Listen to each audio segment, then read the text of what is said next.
Assalamualaikum warahmatullahi wabarakatuh. Kali ini saya akan membahas unsur intrinsik dan ekstrinsik dari novel Pujangga Baru yang berjudul Di Bawah Lindungan Ka'bah karya Hamka. Sebelum kita memasuki unsur intrinsik dan ekstrinsik dari novel Di Bawah Lindungan Ka'bah, alangkah baiknya kita mengenal sinopsisnya terlebih dahulu. Sinopsis Di Bawah Lindungan Ka'bah. Hamid adalah seorang anak yang terlahir dari keluarga miskin. Sejak berusia 4 tahun, ia telah menjadi anak yatim. Setelah itu, ia diangkat anak oleh keluarga Haji Ja'far yang kaya raya. Haji Ja'far sangat menyayangi Hamid sama seperti kepada anaknya Zainab. Hamid juga disekolahkan bersama-sama dengan Zainab di sekolah rendah. Hamid dan Zainab saling menyayangi, kemanapun mereka selalu bersama-sama. Ketika keduanya beranjak remaja, dalam hati masing-masing tumbuh perasaan lain. Mereka merasakan kasih sayang yang bukan hadir antara adik dan kakak. Perasaan itu hanya mereka pendam di dalam hati. Hamid tidak berani mengungkapkan isi hatinya, karena dia sadar bahwa dirinya dengan Zainab memiliki perbedaan yang sangat jauh. Zainab anak orang kaya dan terpandang, sementara dirinya anak orang miskin. Jurang pemisah itu semakin lama semakin dirasakan Hamid. Berbagai peristiwa membuat dirinya lemah. Peristiwa yang pertama, Haji Ja'far meninggal dunia. Tidak lama kemudian disusul oleh ibunya. Kini ia telah yatim piatu yang miskin. Semenjak kematian Haji Ja'far, Hamid tidak bebas lagi menemui Zainab karena Zainab dipingit oleh mamanya. Semakin bertambah sedih hatinya ketika mamanya Asia meminta dirinya untuk membujuk Zainab supaya mau menerima pemuda pilihan mamanya. Dengan berat hati, Hamid menurutinya. Zainab sangat sedih. Dalam hatinya, ia menolak kenyataan itu karena tidak sanggup menanggung beban hatinya. Hamid meninggalkan kampung halamannya tanpa memberitahu kepada Zainab. Setelah ditinggalkan oleh Hamid, semangat hidup Zainab semakin berkurang. Ia merasa tersiksa menahan kerinduan kepada Hamid. Begitupun dengan Hamid, ia selalu gelisah menahan kerinduan kepada Zainab. Setelah setahun, Hamid berada di Mekah. Suatu ketika tibalah musim haji. Di tempatnya bekerja banyak jemaah haji yang menginap. Di antara jemaah haji itu ada seorang yang ia kenal, yaitu Soleh, teman sekampungnya. Betapa bahagia kedua bersahabatan itu. Selain sebagai teman sepermainan dahulu, istri Soleh yaitu Rosnah adalah teman dekatnya Zainab. Dari Soleh, ia dapat mengetahui tentang kampungnya dan tentang keadaan Zainab. Dari Soleh juga ia mengetahui kalau Zainab mencintainya juga. Sejak kepergian Hamid, Zainab sakit-sakitan. Sebab itulah Zainab tidak jadi menikah dengan pemuda pilihan mamanya. Sementara orang yang sangat dicintainya pergi entah kemana. Dia selalu menanti dengan penuh harap. Mendengar seperti itu, perasaan Hamid bercampur baur antara bahagia dan sedih. Bahagia karena dia tahu Zainab mencintainya, sedih karena Zainab menderita fisik. Hamid merencanakan kembali pulang ke kampung halamannya.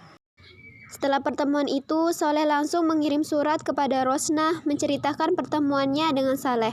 Rosnah langsung memberikan surat itu kepada Zainab. Betapa bahagianya hati Zainab mendapat kabar itu. Semangat hidupnya tumbuh lagi dan ia merasa semakin rindu kepada Hamid. Ia pun langsung menulis surat untuk Hamid. Hamid menerimanya dengan sukacita. Semakin bergerolah semangatnya untuk menyelesaikan ibadah haji agar ia cepat-cepat dapat pulang ke kampung halamannya. Dalam keadaan sakit pun ia tetap wukuf. Kondisi tubuhnya semakin melemah. Nafsu makannya menurun dan suhu badannya sangat tinggi. Karena keadaan yang kurang stabil, Soleh tidak sanggup memberitahukan kabar tentang Zainab. Namun Hamid mempunyai firasat karena bahwa Zainab telah meninggal. Keesokan harinya, Hamid tetap memaksakan diri untuk berangkat ke Mina. Namun dalam perjalanan dia lunglai karena melihat sahabatnya seperti itu. Soleh mengupah orang Baduy untuk memapah Hamid setelah acara di Mina. Mereka kemudian menuju Masjidil Haram. Setelah mengelilingi Ka'bah, Hamid minta diberhentikan di Kiswah. Suaranya semakin lemah dan akhirnya berhenti untuk selama-lamanya. Setelah kita mengetahui sinopsis Di Bawah Lindungan Ka'bah, kita akan membahas unsur intrinsik yang terdapat pada novel Pujangga Baru yang berjudul Di Bawah Lindungan Ka'bah karya Hamka. Yang pertama, tema.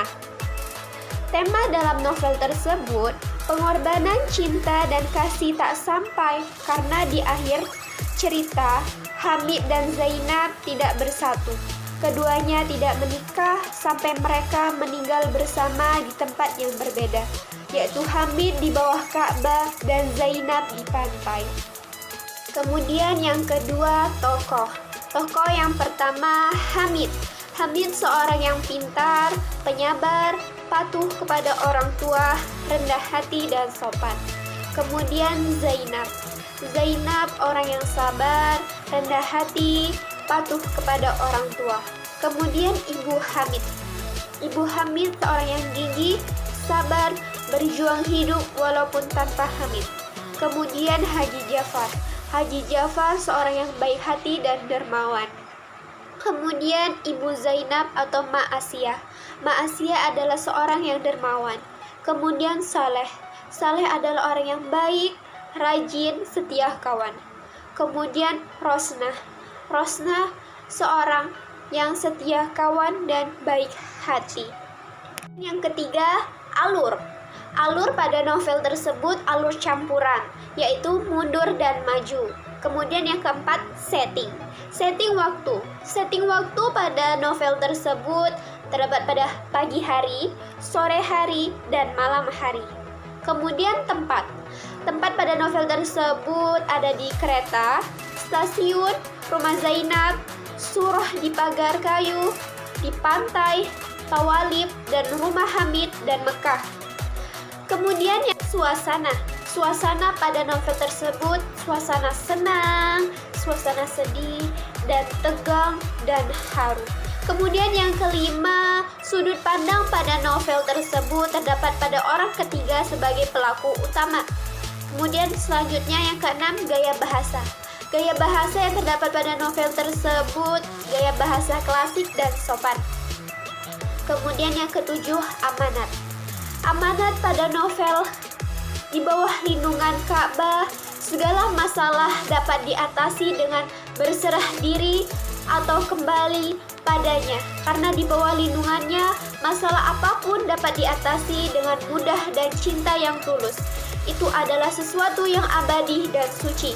Perasaan cinta dan anugerah dari Allah yang sangat adil karena tidak membeda-bedakan kepada manusia. Kemudian kita memasuki unsur ekstrinsik dari novel di bawah lindungan Ka'bah. Yang pertama, biografi pengarang. Hamka atau Haji Abdul Karim Amrullah lahir pada tanggal 16 Februari 1908 di Maninjau, Sumatera Barat. Beliau mengenyam pendidikan hanya sampai kelas 2 SD. Kemudian beliau mengaji di Langgar dan madrasah. Beliau juga pernah mendapat pendidikan dari Hos Cokro Aminoto. Beliau dikenal sebagai pujangga penguras air mata karena hampir semua karyanya bersifat kesedihan yang mendalam. Dan juga prosa Hamka bernapaskan tema religius menurut konsepsi Islam. Hasil karya-karyanya diantaranya Di bawah lindungan Ka'bah pada tahun 1938. Kemudian Di bawah lembah kehidupan pada tahun 1941. Kemudian tenggelamnya kapal Van der Wijk pada tahun 1939. Kemudian kenangan-kenangan hidup pada tahun 1951. Kemudian Ayahku. Kemudian Karena Fitnah pada tahun 1938. Kemudian Merantau ke Delhi pada tahun 1939. Kemudian Tuan Direktur pada tahun 1939. Kemudian Menunggu Beduk Berbunyi pada tahun 1950. Kemudian Keadilan Ilahi, Lembaga Budi, Lembaga Hidup, dan yang terakhir Revolusi Agama. Kemudian terdapat nilai-nilai pada novel Di Bawah Lindungan Ka'bah. Yang pertama, nilai pendidikan, kemudian nilai agama, kemudian nilai moral, dan yang terakhir nilai sosial. Baiklah, mungkin itu saja pembahasan unsur intrinsik dan ekstrinsik dari novel Di Bawah Lindungan Ka'bah karya Hamka. Sekian, terima kasih. Assalamualaikum warahmatullahi wabarakatuh.